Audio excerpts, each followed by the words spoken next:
Pessoal, vamos lá, essa aula é para a gente ver o aspecto do tórax na tomografia, tá? Reconhecer a anatomia na tomografia e se familiarizar um pouquinho com a TC de tórax. Essa primeira imagem eu já tinha mostrado para vocês na aula de neuro, então lembrem-se que a TC vai fazer essas reconstruções multiplanares, né? Então, a aquisição é sempre apenas no axial, paciente deitado, mas pelo software mesmo tem as reconstruções das imagens e a gente consegue ver no plano axial, no plano coronal e no plano sagital, tá? Essa aqui eu também já tinha mostrado para vocês, mas só para dar outro foco aqui. Então, na TC, a densidade é expressa em unidades Hounsfield e o aparelho varia ali a unidade Hounsfield entre 0 e entre menos 1000 e mais 1000, sendo que a água tem densidade de 0. E eu quero que vocês reparem aqui como a densidade de partes moles é semelhante. Então, aqui, ó, dos rins, do fígado, do baço, do coração, do intestino, dos músculos, do sangue, reparem que essa densidade se sobrepõe, né? É diferente do ar, que vai estar bem preto, igual no pulmão, que a maioria é ar, então o pulmão vai estar preto. A gordura é menos preto um pouquinho que o ar, mas também é escura. O osso vai estar lá bem branco, né? Aqui não, ó. Reparem que é tudo muito parecido, inclusive se sobrepõe aqui os valores. Isso significa, pessoal, que a gente vai ver o mediastino, por exemplo, né? Que a gente vai ter ali os vasos, o esôfago, o coração, enfim. A gente vai ver como várias estruturas, né? Com a densidade muito semelhante, os linfonodos. Então, se você quiser ver estruturas mediastinais, o contraste é muito interessante, tá? Para mudar isso daqui, a gente conseguir observar bem as estruturas. Vou passar para vocês agora uma tomografia de tórax, deem uma olhadinha, uma tomografia normal, tá? Então, reparem nos vasos, nos brônquios, olha o aspecto do coração. Aqui a gente já entrou no abdômen.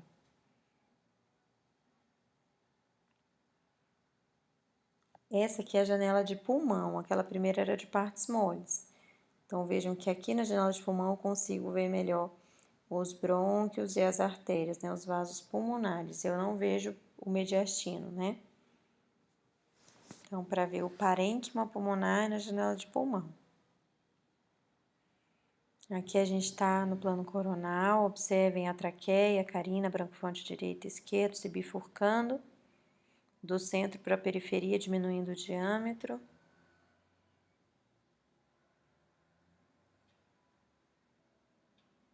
Janela de partes moles ainda no plano coronal.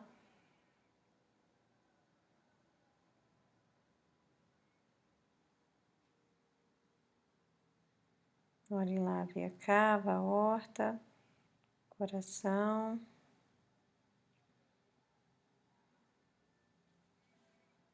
Ok. Vamos lá, gente. Não é necessário usar meio de contraste nas indicações mais prevalentes de TC de tórax. É verdade. Bem diferente do abdômen, no tórax, a maioria das doenças torácicas a gente não precisa pedir com contraste, tá? Como DPOC, doenças intersticiais, nódulo pulmonar, doenças de pequenas vias aéreas, doenças de grandes vias aéreas. Não precisa de contraste. É necessário usar meio de contraste para avaliação de doenças vasculares, pleurais, neoplásicas com suspeita de invasão mediastinal, tá? Então, observe uma TC sem contraste, aqui ó, axial, e uma TC com contraste. Então, vejam como as estruturas mediastinais têm mais ou menos a mesma densidade, né? É muito difícil a gente conseguir identificar as estruturas. Por exemplo, se tem uma linfonodomegalia significativa, né? Se a gente não tiver o contraste, tá? Então, para estadiamento de doenças, sempre vai ter que ser com contraste. Então, aqui eu vejo bem mais bonita a aorta ascendente, a aorta descendente, tronco da pulmonar, artéria pulmonar direita. Né? A gente vê o contraste faz destacar aí os vasos, né? Aqui a gente tá vendo também, ó, aqui são linfonodos, tá? A gente tá vendo linfonodos axilares, a gente tá vendo aqui linfonodomegalia paratraqueal, linfonodomegalia nas cadeias aqui, pré-vascular. Então, sempre que a gente quiser observar melhor o linfonodo, contraste também, tá? Os vasos brilham e a gente consegue ver melhor os linfonodos. Quando a gente quer ver doença de vaso, também tem que ter contraste, certo? Então, a gente viu o estadiamento, né? Doenças mediastinais, doenças vasculares, tudo isso precisa de contraste. Então, aqui a gente está vendo o tronco da pulmonar, a gente vê bem aqui a artéria pulmonar direita, e aqui o que a gente vê, vejam que aqui a artéria pulmonar tá bem branquinha, né? Tá com contraste. E aqui, ó, aparece uma mancha cinza, né? Isso aqui é o trombo, isso aqui é um exame de TEP, um exame bem ilustrativo, bem bonito. Geralmente a gente não vê tão bonito, tão grande assim, não, tá? Então, para ver doenças nos vasos, sempre pedir com contraste. Outra coisa importante é que vocês coloquem sempre a indicação, tá, meninos? Então, dependendo da indicação, a gente faz inclusive uma angiotomografia, que é só mudar o protocolo para ser mais específico, né? Então, aumenta a velocidade de infusão, a gente mexe na bomba infusora mesmo, e o tempo de aquisição e faz a TC que seja melhor para indicação, para suspeita clínica, tá? Então, a anjo vai ser melhor para TEP, para malformações vasculares, aneurismas, vasculites, tá? Então, aqui a gente tem imagem bonita de TEP, bilateral, ó, é a falha de enchimento, certo? E aqui é uma pequenininha, ó, falha de enchimento em ramo subsegmentar da artéria pulmonar. Era TEP também, bilateral, mas ramo pequenininho, tá? Observe o aspecto do coração também, ventrículo esquerdo com a musculatura mais espessa. Então, na TC, gente, a gente tem o janelamento. O que é isso? Como se mudasse o filtro, tá? E a gente enxergasse melhor as estruturas, determinadas estruturas de acordo com essa mudança do filtro. Por exemplo, na janela de mediastina ou partes moles, a gente consegue ver bem derrame pleural, linfonodomegalia, lesão cardiovascular, avaliar partes moles. Na janela de pulmão, a gente vê parênquima pulmonar. E na janela óssea, é a melhor para avaliar fraturas e lesões ósseas, tá? Aqui, por exemplo, a gente tem janela de partes moles, veja que a gente vê a prótese da mulher muito bem aqui, vê o mediastino, vê a musculatura, certo? E vê os ossos também, mas a janela óssea é um pouquinho melhor ainda do que a de partes moles, ou de mediastino. E essa aqui é a janela pulmonar, em que a gente vê só o parênquima pulmonar e apaga o resto, estão vendo?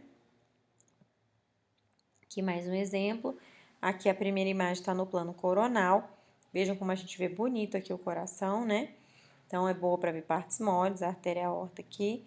E aqui no plano axial, a gente está vendo janela de pulmão, quando a gente vai ver parênquima, tá? Então, a gente está vendo as artérias e a gente está vendo os brônquios, né? Então, se tiver nódulos, se tiver pneumonia, tudo na janela de pulmão, certo? Então, só para relembrar a anatomia, a gente tem aqui o externo, a gente tem aqui as clavículas, os arcos costais bem visualizados e a vértebra. Lembram que eu falei naquela primeira aulinha de o raio-x está centralizado, né? E lembra que eu falei que está centralizado quando o processo espinhoso da vértebra está equidistante da face medial da clavícula. Então, o processo espinhoso é essa partezinha aqui posterior da vértebra, que vai estar equidistante aqui da face medial das clavículas. Então, o raio-x é uma sobreposição de estruturas, né? Tá tudo junto, né? O anterior com o posterior. E aí a gente consegue ver essa imagem aqui, tá? Aqui a gente vê bem a musculatura. Isso aqui é janela de mediastina ou partes moles. Então, externo, clavículas. Aqui a gente tem a traqueia, o esôfago. Aqui a gente tem os 3 raminhos que saem lá do arco aórtico e as veias bracocefálicas. Aqui é uma reconstrução, né, uma reformatação no MIP para a gente conseguir ver melhor os vasos. Então, a gente está vendo o ventrículo direito, que é anterior, o átrio direito, que é mais aqui à direita, a veia cava entrando aqui no átrio direito, tá? Aqui a gente está vendo a artéria pulmonar, direita e esquerda, que é o tronco da pulmonar, aqui é o arco aórtico. Aqui no perfil, ventrículo direito anterior, arco aórtico, artéria pulmonar. Aqui um corte mais posterior no plano coronal, que a gente está vendo lá posterior ao átrio esquerdo, né? E as artérias pulmonares direita e esquerda aqui e o arco aórtico, tá? Então, essa parte aqui vai mostrar os cortes desde lá de cima. Então, mais ali próximo do introito da caixa torácica, lá em cima, a gente vai ver a traqueia, vai ver os 3 raminhos aqui que saem do arco aórtico, né? O tronco braquicefálico, carótida comum e subclávia, à esquerda. Aqui, desceu mais um pouquinho, a gente já tá vendo o arco aórtico, traqueia aqui, isso é tudo janela de mediastino, tá? Desceu mais um pouquinho, a gente já tem a aorta ascendente, a aorta descendente, tronco da pulmonar bifurcando a artéria pulmonar direita e a artéria pulmonar esquerda. Aqui novamente, tronco da pulmonar bifurcando a artéria pulmonar direita e esquerda. E aqui a gente também vê os brônquios, né? Então, a traqueia aqui já bifurcou em brônquio fonte direito, brônquio fonte esquerdo, tá? Que é a aorta ascendente e aqui é a aorta descendente.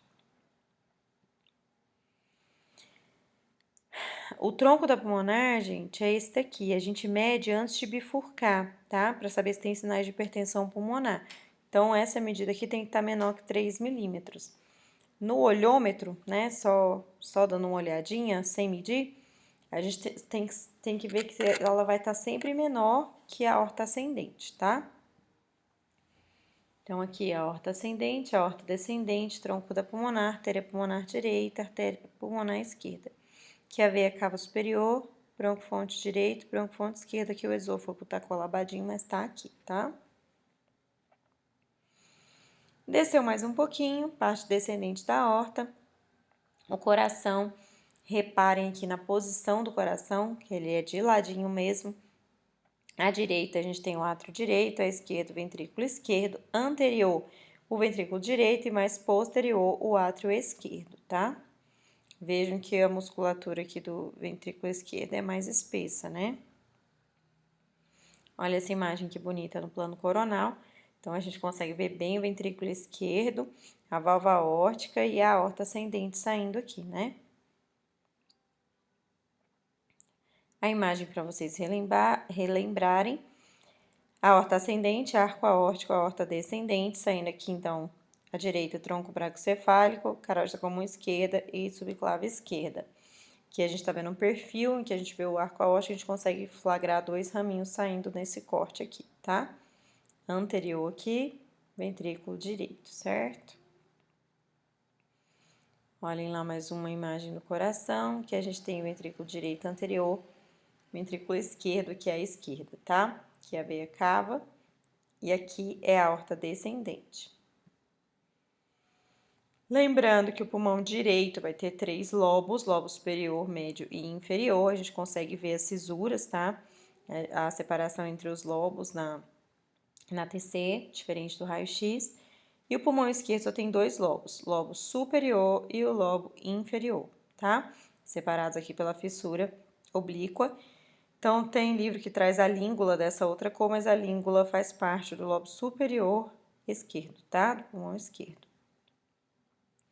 Quanto ao parênquima pulmonar, então, o que a gente observa no pulmão normal, né? A gente observa os brônquios e as artérias pulmonares adjacentes, tendo diâmetros semelhantes, tá? Quando a gente vê um vaso solto, assim, que não se relaciona com o brônquio e a artéria que estão juntinhos, geralmente se trata de veia. E esse é o aspecto normal do pulmão, tá? O pulmão mais preto, com os vasos mais branquinhos, né? As artérias e as veias, e o brônquio andando lado a lado ali com a artéria. Então, aqui tem uma imagem normal, ó, artéria brônquio, artéria brônquio, artéria brônquio, artéria brônquio. E aqui a gente vê que o brônquio tá muito maior, o diâmetro dele tá muito maior que o diâmetro da artéria, tá? Então, isso aqui é bronquiectasia, dilatação brônquica, já é uma alteração. Preciso falar para vocês também do lóbulo pulmonar secundário, que é a unidade anatômica básica da estrutura e função pulmonar. É a menor unidade pulmonar que é cercada por septos de tecido conjuntivo. Então, vejam, a gente tem septos interlobulares. Nesses septos, a gente vai ver veias pulmonares e linfáticos. No centro aqui, então, vai entrar a arteríola terminal e o bronquíolo, tá? E aí, a gente vai ter aqui os ácinos contendo os alvéolos para troca gasosa, certo? Então, mais uma vez, aqui os septos, veias aqui nos septos, e a gente tá vendo o bronquíolo terminal e a artéria centrilobular entrando juntinhos. Lembra que o brônquio e a artéria andam juntos? Aí, quando eles se ramificam, eles vão se ramificando do centro para a periferia, ficando cada vez mais fininhos, até formar o bronquíolo terminal e a arteríola centrilobular entrando aqui no lobo pulmonar secundário, que é a menor unidade. Reparem aqui nessa peça anatômica que esse lobo pulmonar secundário tem esse formato poligonal aqui, tá? Aqui, pessoal, é para mostrar para vocês que esses septos podem aparecer aqui na periferia, tá? Assim, pouco visíveis, né? Nada demais, tá tudo ok. Isso aqui é normal, tá?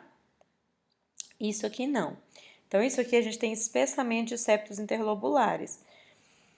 Isso aqui acontece quando alguma coisa se acumula entre esses lóbulos. Tá vendo que tá desenhando o formato poligonal aqui dos lóbulos pulmonares secundários, né?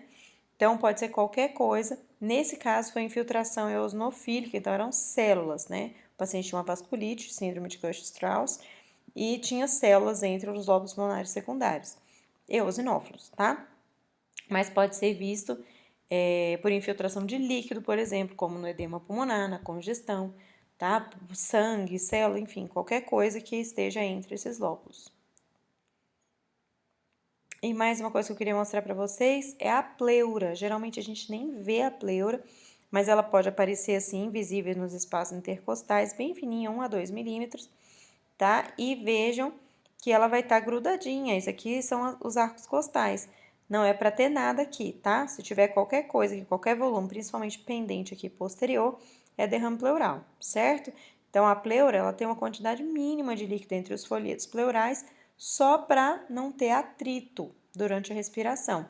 Mas a gente não vê líquido nenhum e ela vai estar grudadinha aqui nos arcos costais, certo? Esse é o aspecto normal.